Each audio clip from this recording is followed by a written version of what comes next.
Hey everybody, Pete with Optics for Birding here again. Just wanted to talk to you today about my favorite little scope on the market, namely the Swarovski Compact Series, which comes in two different versions. I've got the angled one here, which is the Swarovski ATC, and I've got the straight one here, which is the Swarovski STC. And both of them are 17 to 40 by 56, meaning that your magnification range is 17 power up to 40 power, and the diameter of the objective lens on both of these is 56 millimeters. So I'm going to be talking about the STC mainly today. Just wanted to show you both so you know that they come in both configurations. But without further ado, let's get into it. Swarovski STC. All right, so the reason that I'm leaving the ATC aside for now is because I think that the STC fills a gap for a lot of people that we've been missing. Specifically, we have a lot of people that want more magnification than they have in their binoculars, which are typically around 8 or 10 power, but they don't want the burden of having to carry a tripod around. So that I think is where the STC comes in. A lot of folks ask us about monoculars, which are essentially, a binocular cut in half. I don't find those quite as useful as something like a spotting scope because number one, if you're going to force yourself to squint with one eye and only look through, half of your vision, essentially, I think it can be better if you have something with a little bit higher power than a monocular. So that's where I think the STC comes in. I should give a quick disclaimer. Like I do in general, if you're willing to take a tripod around, I do recommend that with this because that's just going to give you a more stable view. It's going to be easier to keep control of the image and get a nice picture of what you're looking at. But the reason that I bring it up in this context is because with a lot of people that want a monocular, something handheld, the STC can be a really good option for you because it's low powered enough that you can still handhold it. And you know, I mentioned the magnification already is 17 to 40. We've actually had a fair number of customers walk out with these from our store that are just amazed at how much they can control that vibration with a spotting scope like this. So, typically when you're hand holding something, there is going to be a little bit of wobble in the image no matter what you do. It's just the nature of the game when you're not using a tripod.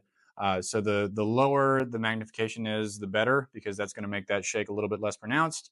And the way that you hold the scope has a huge influence on your ability to hold it steady. So with the STC, the focus wheel is right in the middle here, just like on the angled version. And similarly, the magnification dial is right next to the eyepiece. So I'm going to keep it at the low end for now just to demonstrate this. But if you think that you want a monocular because your binoculars are too heavy, that's fine. But if you want more magnification on top of that, the STC I think might be the perfect option for you. The way that I've found it to be most stable is if you've got anything to put your elbows on at all, either on the table or if you're sitting down, you can use your knees a little bit to get things a little bit more steady. If you're standing up, obviously that's not going to be as easy to do, but if you just have to use your hands and, whether you can put your elbows on something or not, what I would do is put your index finger kind of close to the objective lens with your middle finger and your thumb on the focus. That's what I've found keeps it the most steady and still lets me turn the wheel a fair amount without, distracting me. And then you can put your thumb and your index finger on the other hand on the zoom wheel just to keep it as steady as possible with your fingers on the side. So that's what I do. And I really don't find it that much more shaky than like a 10 power binocular. I've never felt like I can't identify a bird or I can't tell what a bird is that I would normally be able to get with my binoculars just because of that extra shake. Of course, as I was touching on before, without a tripod, there is going to be a little bit of wobble because you're hand holding it.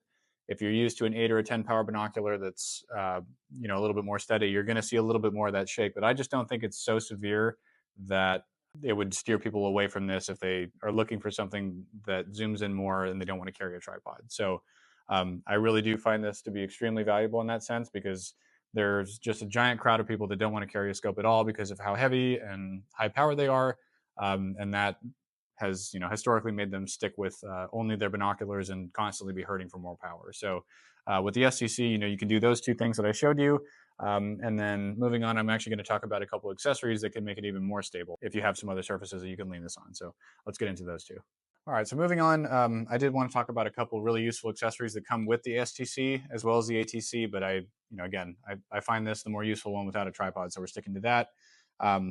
If you take out the little threaded insert that comes on the bottom of the scope foot that you would normally use to attach to a tripod, you can install this little plastic half shell that Swarovski supplies with the STC. And like I've kind of touched on already, if you're using a spotting scope without a tripod, no matter what you do, there's going to be a little bit of wobble in the image. That's unavoidable, but the more that you can control that, the clearer the image is going to be. So what this half shell does is it lets you put it on rough surfaces to give you that extra stability. So if you're out in nature, you know, you're going to have to make do with what you got. Sometimes that might be a branch, sometimes that might be a rock, sometimes it'll be, you know, a wooden post or your backpack. Whatever you can come up with is fine. But what this half shell does is it just offers that extra protection against those rough surfaces so that you're not scratching this green armor, which can definitely tear if you scratch it against bark or a rock, that kind of thing. So um, even with that half shell on there, you do have access to the focus wheel and the zoom wheel. I would just say, you know, what Swarovski does claim is that the half shell doesn't impede the movement of those wheels at all. The only negative I would say is that I really think it does. You know, in general, when I use the focus wheel without the half shell on, I grab it from the top and the bottom, and I can't do that with the half shell on there. So I mean, it's not the end of the world. You can still definitely turn the wheel without much issue. But I would say the half shell is something that I wouldn't use unless I'm knowingly going to be putting it on rough surfaces. If you're just going to be hand holding it and you're not going to be putting it on those surfaces to stabilize it, you can use it without the half shell, no problem. And not only does that reduce the weight, but I think it just makes it easier to keep access to the focus wheel and the zoom wheel without them being impeded. So yeah, that's one of the two accessories. The second one, and I'm not going to make you watch me put this on, but just take my word for it. This is a nice like shoulder strap. So the STC and the ATC both have these little lugs on the side that you can thread the strap through. And if you're not carrying this on a tripod, again, you do want to make your life a little bit easier if possible. So that neck strap lets you sling it across your shoulder or dangle it around your neck if you'd like, and just carry it hands-free. So there's plenty of other solutions out there if you wanted to make it a little bit more secure.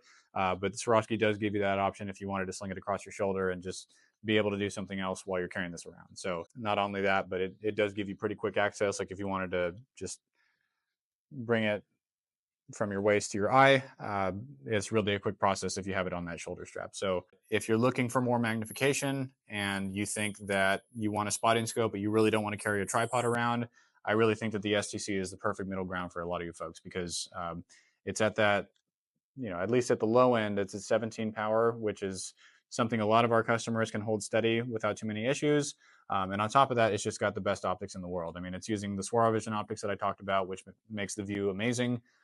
It's got a really, really wide field of view for a scope this small, and you can tell when you look through it that they didn't cut any corners when it comes to the image quality. So on top of that, you know, a little hard to demonstrate in this video, but it really feels like a durable piece of equipment.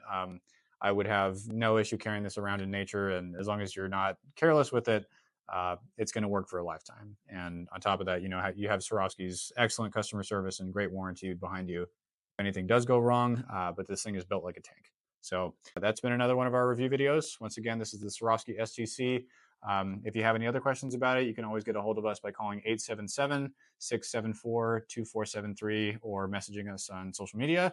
If you call in, normally you're going to get me, and I'd be happy to talk to you about the Swarovski STC once again, see if this is the right tool for your needs. If not, I'm sure we've got plenty of other options for you. So thank you again for watching, and hope to talk to you soon.